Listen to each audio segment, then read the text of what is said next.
الحمد لله حمد الشاكرين والصلاة والسلام على أشرف الأنبياء سيدنا محمد وعلى آله وصحبه أجمعين. اللهم صل وسلم وبارك على سيدنا محمد طب القلوب ودوائها ونور الأبصار وضيائها وعافية الأبدان وشفائها، وصلى الله وسلم وبارك على سيدنا محمد كلما ذكرك الذاكرون وغفل عن ذكرك الغافلون. With regard to today's evening, the subject being Islam in the 21st century, this crisis of understanding has occurred previously in history also.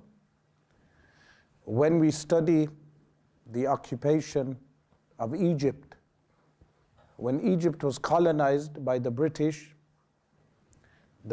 placed Lord Cromwell as the overseer of Egyptian affairs, and during that time in the late 1800s, they instated a sheikh by the name of Muhammad Abdu as the Shayk Al-Azhar, the sheikh of the University of Al-Azhar. Al-Azhar Al-Sharif is the most prestigious Islamic university alongside with Al-Qarwiyin, Al-Qarwiyin being the most ancient university in the world, established 1200 years ago by Fatima al-Fihriya. But Al-Azhar was also established well over 800 years ago, initially by the Fatimi Shia. It was only after Sultan Salahuddin al-Ayyubi rahimahullah ta'ala that Al-Azhar became the central point of Ahl Sunnah wal Jama'ah. Al-Azhar was the place for fatwa, for verdicts. And we saw and witnessed in history many illuminaries who were mutakharrijeen, graduates of Al-Azhar al-Sharif, the likes of Shaykh al-Islam Zakaria al-Ansari, for instance, but many more. The list is endless. So it was vital for the colonial powers at the time that they place in Al-Azhar those people who can undermine the Islamic rulings. Why? Because this religion is unique, Al-Islam, that in Al-Islam we have a Shari'atul Islamiyah, which even dictates to us those things which regulate for us our worldly life, like the prohibition of riba. Now, Lord Cromer came from a banking family. He was Jewish. They changed his name to Cromer to make him sound more British. But being from a banking family, one of the things that they would want done is the permissibility of a riba usury. So Muhammad Abdu, he was one of the tools, the instruments of this colonial power to give such type of verdicts. That is where the concept of clashing between modernity and Al-Islam has its roots even in the modern age today. While in the Indian subcontinent, which was also colonized by the British, the East India Company, after the defeat of Siraj ud-Dawla in 1756 by Robert Clive and the treachery of Mir Jafar, the British, they established an institute within India which is known as Aligarh University. And Sir Syed Ahmad led the Aligarh University. Today in Pakistan, they have even placed Sir Syed on the Pakistani rupee, not knowing the relevance of Sir Syed in terms of the reformist movement. This became known as the reformist movement. What is this reformist movement, which started in India with the inception of Aligarh University and in Al Azhar Sharif under Muhammad Abdu? It was the claim that Islamic beliefs, Al-Aqidatul Islamiyah, is not compatible with modernity, and therefore many things need interpretation. It was also the claim that Islamic law is not compatible with modernity, with science, and therefore Islamic law needs interpretation. This was the foundation of these claims, as if to say that the defeat of Siraj ad-Dawla and the subsequent invasion of Hindustan, or Hind, the real name is Al-Hind, Biladul Hind. For us Muslims, it's Al-Hind. And this is why even Indian Muslims, when they fly the secular Indian flag, this is wrong. Why don't they look for the flag of the Mughal dynasty and make that the official flag of the Muslims? But as if to say that the defeat of Siraj ad-Dawla was because of backwardness of science amongst the Muslims, or the backwardness of religion of Islam. Is this true? The answer is no. During the rule of Aurangzeb, who was the most religious ruler from the Mughal dynasty, how the Western world judges economy is through GDP. And if you look at the GDP of India at the time, even though this method of checking economic growth, the Western model or the Western paradigm of GDP, it can be faulted, but Hind at the time had over 25% of the world's GDP under the most religious leader of the Mughal dynasty, Aurangzeb. And even during that time, there was a time, if you read some of the news, you would find an article which mentions some treasure cases were found, treasure chests, in which there was silver coins, filled with silver coins worth millions in that time, worth billions today. These were treasure chests that were imported and exported from Hind during that time, during the time of Aurangzeb, that were robbed and stolen by Western pirates at that time. And they even took the treasure chests to America, to the new colonies. But the wealth of the Muslims was exponential. Aurangzeb, he established the Islamic constitution under Fatawa Alamgiri, which is known as Al-Fatawa Al-Hindiya.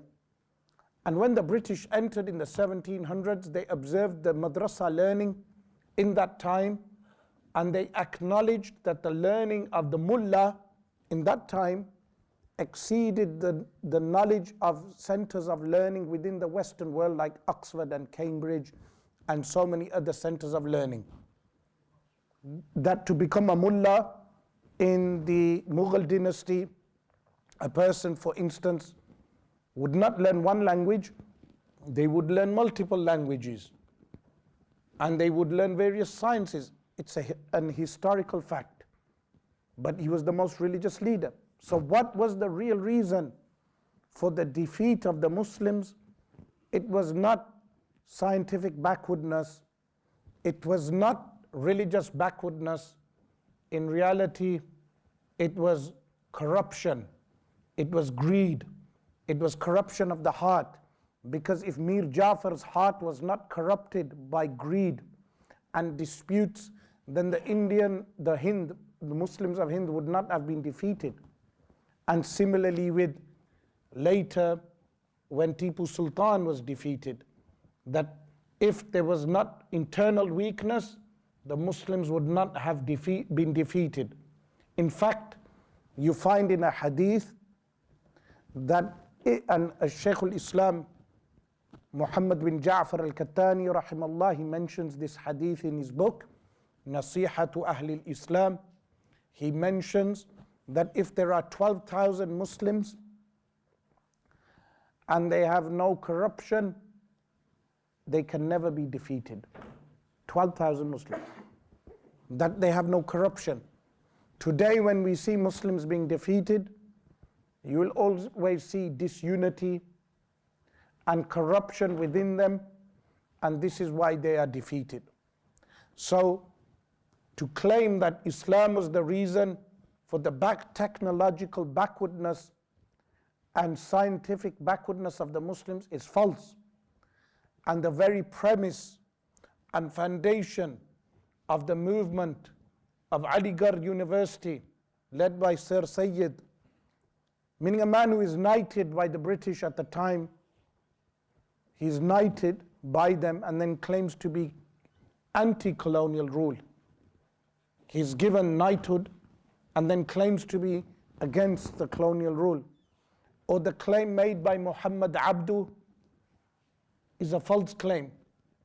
But this madrasa or this school, it became known as Al-Madrasatul Hissiyya, similar to logical positivism, or it became known as Al-Madrasatul Aqlaniyya, using the mind or claiming to use the rational mind.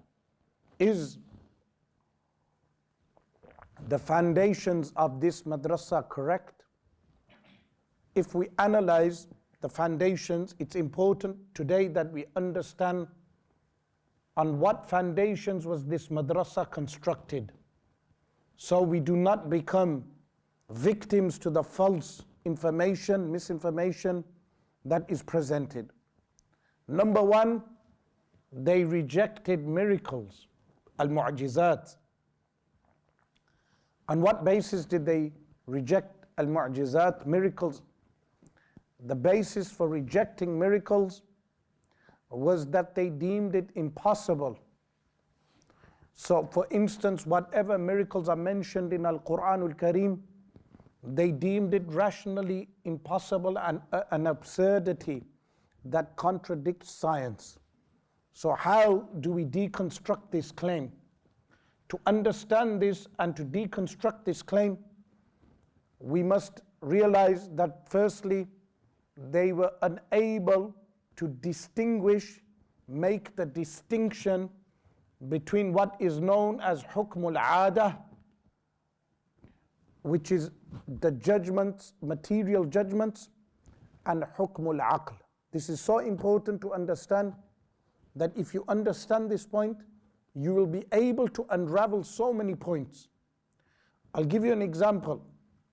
If a medieval peasant was told that there is something made and constructed of metal that can carry hundreds of people across the oceans and transport them, the medieval peasant may deem it impossible.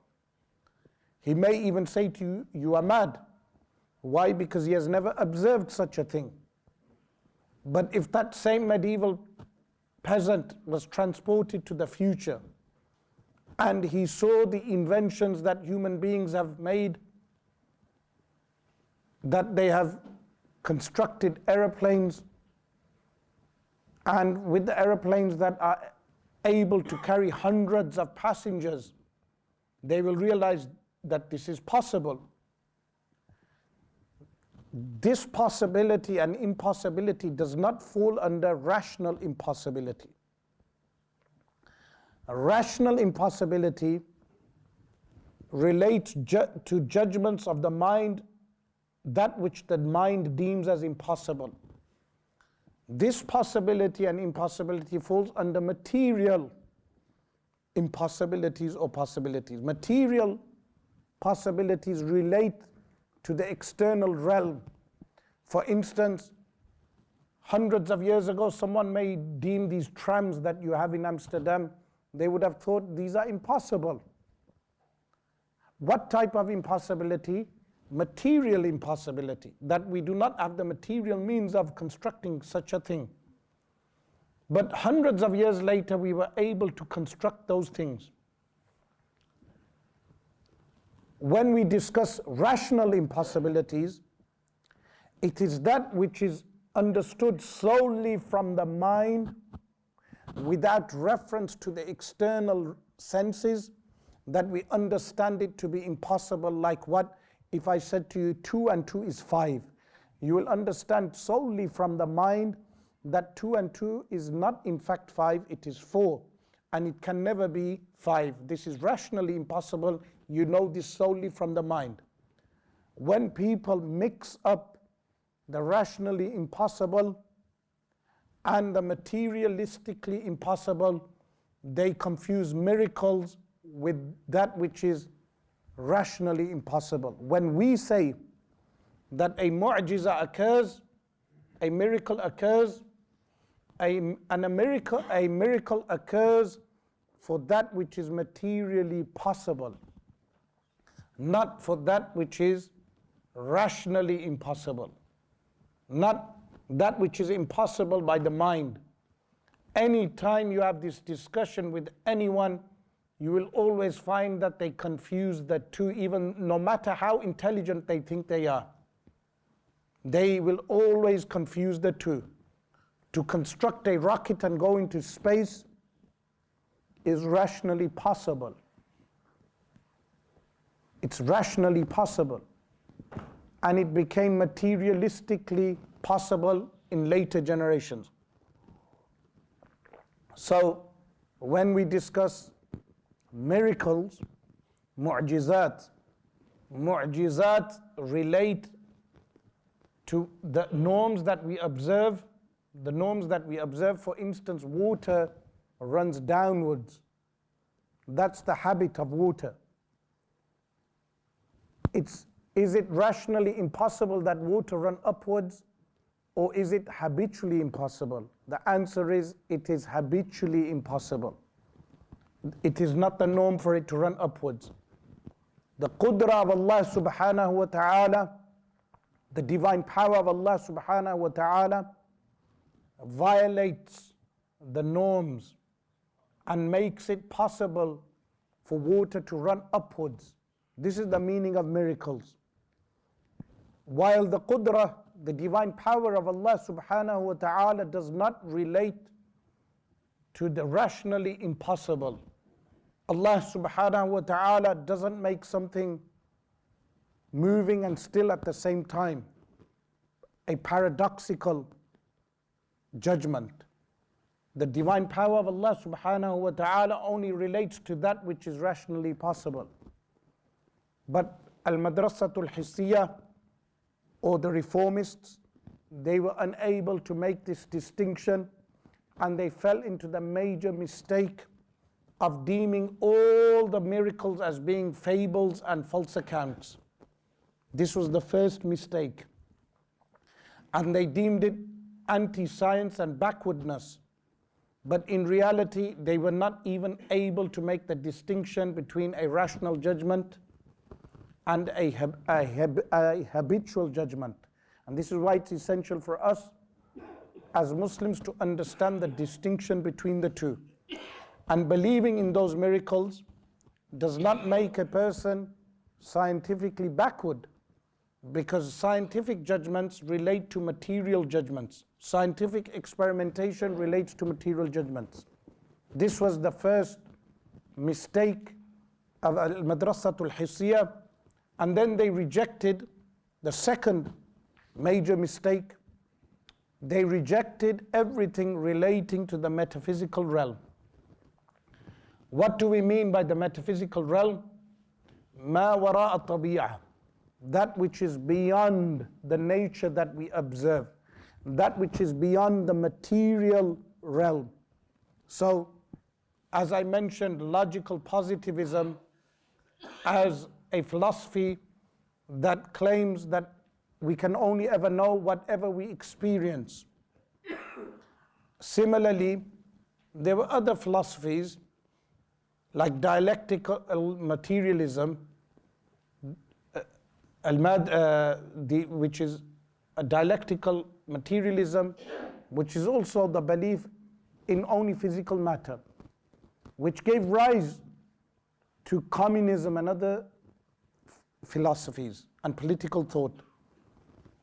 This affected the reformists also, that they could not understand or appreciate the ghaib, whatever Allah subhanahu wa ta'ala informs us of with regard to the ghaib, the unseen realm. How do we respond to this claim? It's essential for us to understand that there is a realm which human beings can never go beyond in terms of scientific research. When we research, scientific progress relates to the material realm. But the human senses, the five outward senses, al-hawas al-khamsa al-zahira, they only relate to the external material world. We can never reach a judgment from the mind or from the senses with regard to the unseen. And this is why Al-Quran Al-Karim informs us of the unseen, but it also answers an objection. And that objection is, some people say, why is the Quran not a book of science?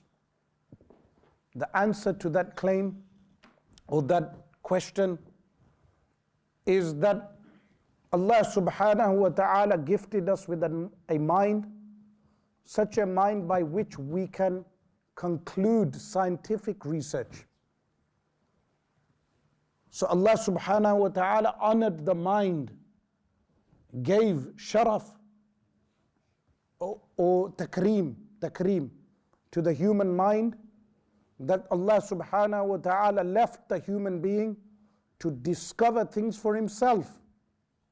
But Allah subhanahu wa ta'ala informed us of those things which we can never discover with the mind. So in the Quran you are informed mainly with regard to things you can never discover with the mind, even though Allah subhanahu wa ta'ala left scientific signs also in the Quran. For instance, in Surah Al-Hadid, chapter number 57 of Al-Quran Al-Karim, and then you check the atomic numbers of iron. Surah Al-Hadid is iron.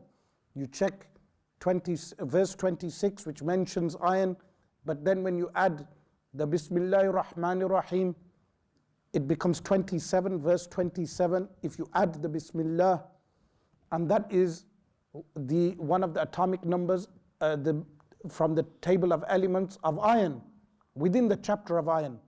Or another scientific number relating to the table of elements is 55.6, but then when you check the purer form of iron, it's 57. And that is the chapter number of Surah Al-Hadid. But the purpose of the Quran is to inform us more with regard to the world around us, in terms of how do we relate to the world around us in worship, in gaining closeness to Allah subhanahu wa ta'ala, or the world, the hereafter. How do we prepare for our journey to Allah subhanahu wa ta'ala? And the theme of the Quran is one theme. What is that theme? The theme is bringing humanity back to ubudiyah, servitude to Allah, which is real freedom, back to servitude to Allah. That is why from Surah Al-Fatiha all the way to Surah Al-Nas, the theme of the Quran is one theme. This is why the Quran doesn't have chapters like a modern book telling you chapter 1 is about this subject, chapter 2 is about this subject, because the theme of the Quran is one theme, bringing people back to the servitude to Allah subhanahu wa ta'ala. So the second mistake the reformists made was that they thought that the Quran cannot inform us with regard to the metaphysical realm, that which is beyond the material realm. But in reality, the Quran informs us with regard to that which is beyond the material realm. And Al-Quran Al-Karim gives us guidance with regard to that, but it does not oppose the mind. Whatever judgments are given with regard to Al-Jinn, we know Al-Jinn exist. We know Malaika exist, angels. We know the Arsh exists, the Kursi exists. This is not anti-scientific claims. These are those things which Allah subhanahu wa ta'ala informs us of within Al-Quran Al-Karim, that which we can never reach or attain through sensory perception or through rational judgments. So this is a second mistake of Al-Madrasatul Aqlaniyah. This was the second mistake that they made. The third major mistake that they made was that they rejected Khabrul Ahad, solitary hadith. Sometimes they may find a hadith in Al-Bukhari or the Sahih of Al-Imam Muslim, and they cannot understand the hadith, and because the hadith was narrated by one Sahabi or even many Sahaba, they would end up rejecting the hadith. How do we counter this claim also? If we study those hadith that they rejected, we will understand that their rejection of the hadith was unsubstantiated. For instance, I'll furnish a few examples so you can understand. In one hadith, it mentions that every day the sun takes permission from Allah subhanahu wa ta'ala. When the sun sets, it goes under the throne of Allah and it prostrates and takes divine permission to rise in the next place. This is the ostensible, approximate wording of the hadith. These people, they read the hadith, they could not make sense of it with the mind, so they rejected the hadith. But was their reading and understanding correct? The answer is no. Firstly, when it states that the sun goes under the arsh, what does this mean? The response is that the sun is always under the arsh. How? The arsh is the largest concentric creation which is beyond the seven heavens and encompasses the seven heavens. So it doesn't mean that the sun is running away to underneath the arsh, it's always underneath the arsh. Secondly, when it states that the sun is prostrating, they have made the basic flawed understanding that the sun is prostrating the way we prostrate with the limbs. We prostrate with our face, we prostrate with our hands. So they are imagining the sun bending down.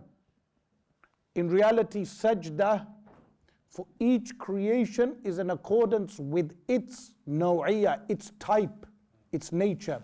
So if I say this cup is prostrating, it doesn't mean you will see the cup bending down and going down towards the ground. It entails that the cup is subdued by the power of Allah. So the cup is prostrating, it's subdued by the power of Allah. So the sun prostrating entails that the sun is subjugated and subdued and is under the divine power of Allah subhanahu wa ta'ala. Thirdly, what does it mean that the sun takes permission to rise?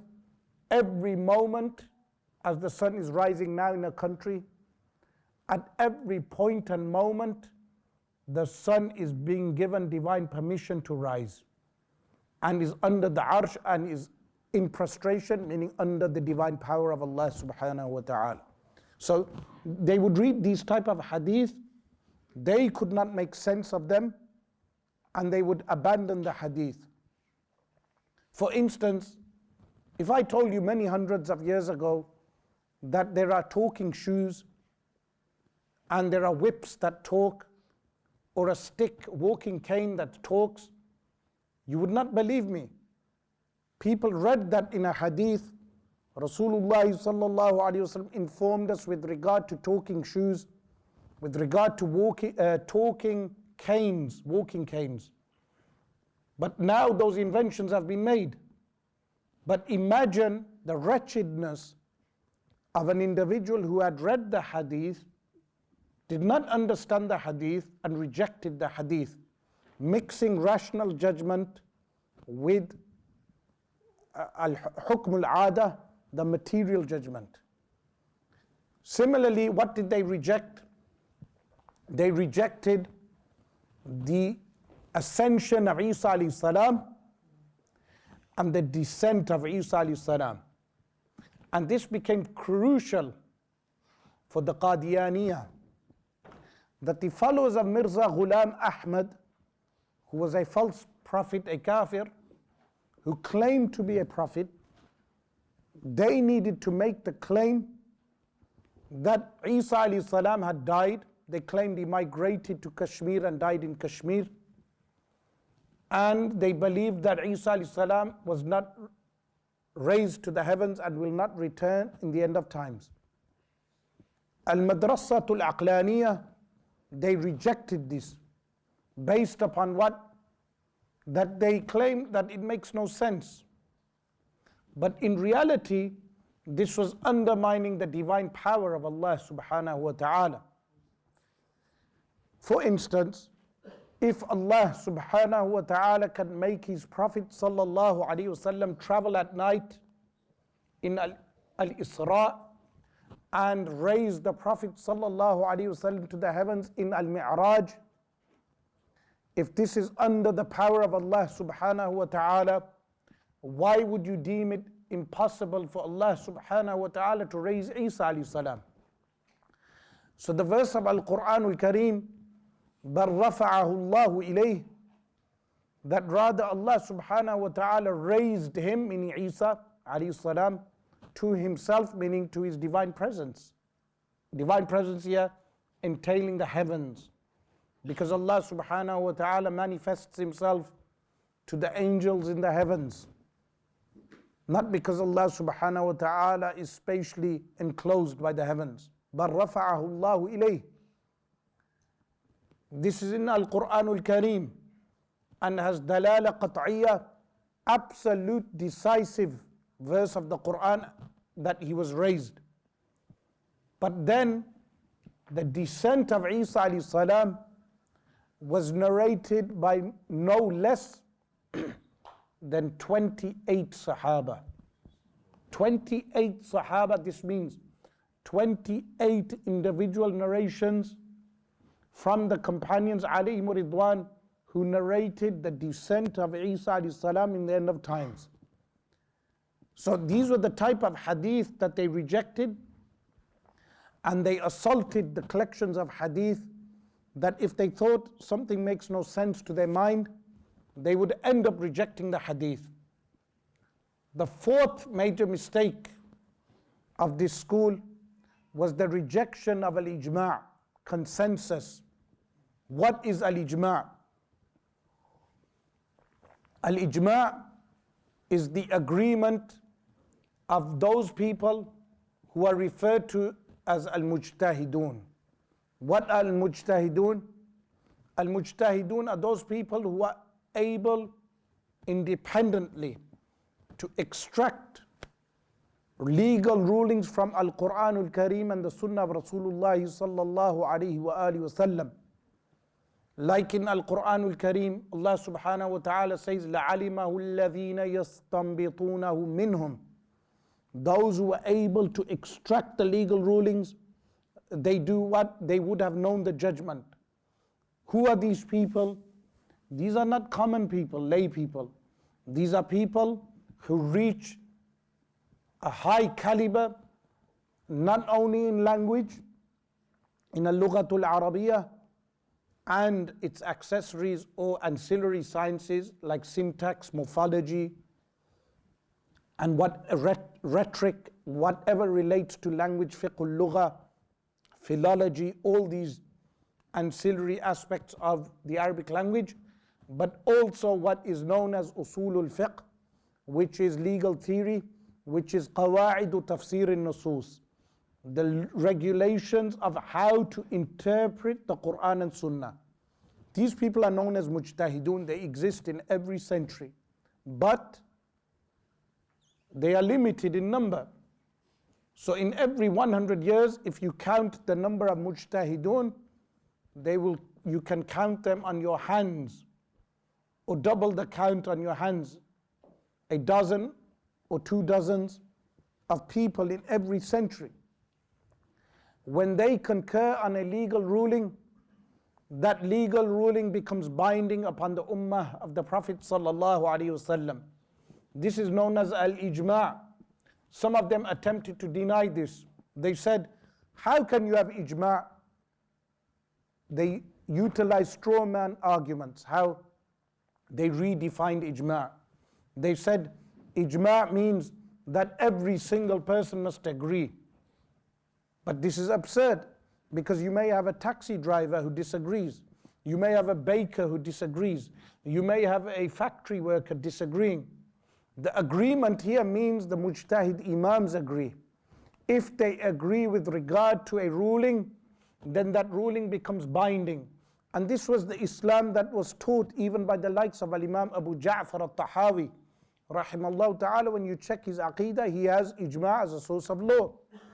It was also mentioned by Al-Imam Muhammad bin Idris al-Shafi'i, rahimallahu ta'ala, in Ar-Risala. But they grasped onto the positions of Al-Shawkani, which are mentioned in Irshad al-Fuhul, where he rejected ijma' as a source of law. But Al-Shawkani was not original in his thinking. Prior to him, the Mu'tazila rejected it, but rejection of ijma' has no basis within the Quran and Sunnah. In fact, the proofs for ijma' are very strong. And ijma' in itself is agreed upon amongst the mujtahidun. Irshad al-Fuhul, as I mentioned once before, is not an original work. It's a mukhtasar, a summary of one of the works of a Zarkashi. Like Shawkani's Nailul Atar is also a summary, or he relies heavily on Fathul Bari for authentication. So he was not an original thinker as they make out. So rejection of ijma' was the 4th major mistake of the reformist movement. The 5th major mistake of the reformist movement was their rejection of following one of the 4 Sunni schools. Rashid Rida, remember, Muhammad Abdu was a disciple of Jamaluddin al-Afghani. Jamaluddin was an Iranian Shia who entered Egypt and corrupted the mind of Muhammad Abdu. Muhammad Abdu in turn corrupted the mind of Rashid Rida. Rashid Rida would write a magazine known as Al-Manar magazine. This magazine influenced the mind of Nasiruddin al-Albani, who later would also claim to abandon the 4 schools. Abandoning the 4 schools leads to every layperson claiming that they can extract legal rulings from the Quran and Sunnah. Every layperson. So this would mean every layperson can pick up Bukhari and Muslim and the Quran and other works of hadith and extract rulings for himself, not leading to 4 Sunni schools, but leading to millions of individual schools, heretical schools. Every other person would claim something is permitted when in reality that action is not permitted. Like many years ago, you had a woman, Amina Wadud, she led men in prayer, which is not permitted according to the 4 schools, which is ijma', consensus. But she came to Oxford in England and she led men in prayer. And this leads to other abominable things, like what? Like legalizing LGBT in the masajid. Meaning if every individual claimed to have ijtihad, they can perform ijtihad, they can extract legal rulings. There will be many deviant people with corrupt hearts that they will say, you can have LGBT flags on the masajid, you can have LGBT in the masajid, meaning these are corrupt fatwas that modern Salafism leads to, because every individual then claims to do ijtihad. But if we follow ijma', consensus, and we follow the four Sunni schools, you can never have this type of corruption. And in fact, the four Sunni schools, they unite the ummah of the Messenger of Allah sallallahu alaihi wasallam, but they also give ease to the ummah of the Prophet sallallahu alaihi wasallam, because you find leeway and easy rulings found within the four Sunni schools that can be applied in different situations. So the four Sunni schools are a blessing, and limiting oneself to the four Sunni schools is a blessing. But coming out of the four Sunni schools is a curse, which leads to more disunity. And this was the fifth major blunder of this school, which is known as Al-Madrasatul Hissiyya, or the Reformists. And there is not much difference between them and Sir Sayyid Ahmad, who led the Aligarh University, who denied angels as existent beings in the metaphysical realm. He denied the existence of jinn. And in fact, Muhammad Abdu or Rashid Rida, in their writings, they mention that the jinn are in fact bacteria. These type of false interpretations. Any one of the modernist or reformist movements that you see today that claim to be Muslims, you will find their roots within this reformist movement. And the reformist movement itself did not come with something new. Their thoughts were found in the early Mu'tazila. The Mu'tazila were an early sect.